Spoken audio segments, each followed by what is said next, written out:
Fee చెల్లించలేదని Medchal Shri Chaitanya పాఠశాల principal Ramadevi మందలించడంతో 10th విద్యార్థిని అఖిల ఆత్మహత్యయత్నం చేసుకుంది.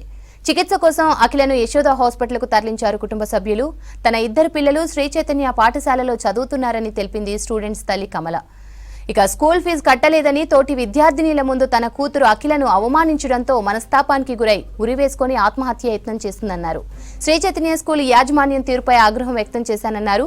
తమ కూతురు అఖిల వెంటిలేటర్ మీద చావు బతుకుల మధ్య కొట్టుమిట్టాడుతోందని తెలిపింది విద్యార్థిని తల్లి కమల. ఫీజు కట్టకపోతే పేరెంట్స్ని ఇబ్బంది పెట్టాను, నేను ఏం చేసినాను, అందరి ముందు నన్ను ఇన్సల్ట్ చేసిందని స్కూల్ కాడ నుంచి ఏడ్చుకుంటూ వచ్చింది. మా ఇంట్లో పని ఉంటుంది, పూలమ్మ అని ఉంటుంది. పూలమ్మకు కూడా చెప్పింది. పూలమ్మ ప్రిన్సిపల్ మేడం నన్ను చాలా టచ్. నేను నైటీ మీదనే ఉన్నా, వెళ్దాం పా ప్రిన్సిపల్ కాడికి, నేను మాట్లాడతాను, ఆమెకి ఎవరు ఇచ్చారు నేను మన తిట్టారు ఫీజుల గురించి నేను చెప్తాను. నా బిడ్డ చాలా డిప్రెషన్గా ఫీల్ అయ్యి యశోదలో అడ్మిట్ అయింది. పేరు అఖిల. వీళ్ళు ఇబ్బంది పెడతారు, ప్రిన్సిపల్ మేడం ఇబ్బంది పెట్టిందని చెప్పింది. 3 రోజుల నుంచి ఏడ్చింది, రోజు ఏడ్చింది. అక్కడంటే కూడా మా ఫ్రెండ్స్ ముందు ప్రిన్సిపల్ మేడం నువ్వు తింటే మా ఫ్రెండ్స్ ముందు బరువు పోయినట్టు అనిపించింది.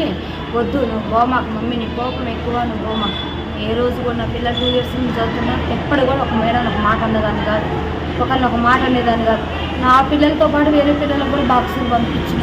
90,000 ఏమో కట్టాలన్నారు. లాస్ట్ ఇయర్ కొంచెం పెండింగ్ ఉంది, మొత్తం కలిసి మన 22,000 ఇచ్చిన. అయితే ఇంగ్లీష్లో తక్కువ మార్కులు వచ్చినాయని లాస్ట్ 1 month 2 months క్రితం బాబుని టార్చర్ చేశాను. బాబు డిప్రెషన్లోకి వెళ్ళిపోయింది.